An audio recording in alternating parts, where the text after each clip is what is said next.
I got a question in my Discord about how to limit your list of plugins and instruments so they just show your favorites. So go to Studio, VST Plugin Manager.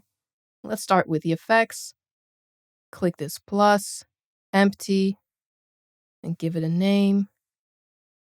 Select your plugins here, and you can hold Shift to select multiple, or Command or Control like this. And then drag them over. Or just drag them one by one. And you can reorder them. You can even create a folder, let's say compression, and drag some compressor plugins in here. And if you need a subfolder, just go here again. Boom. And it's the same thing for instruments. Those are here. Then if you go to your inserts, you have the new list.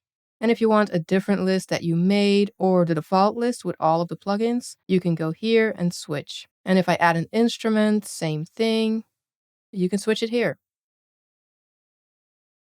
And you can always go back in and add plugins, delete one, delete the whole list, rename it, all of that. Easy. That was my first Cubase Power-Up. I'm going to make more of these and then put them in a playlist. Thanks for watching and have fun making music.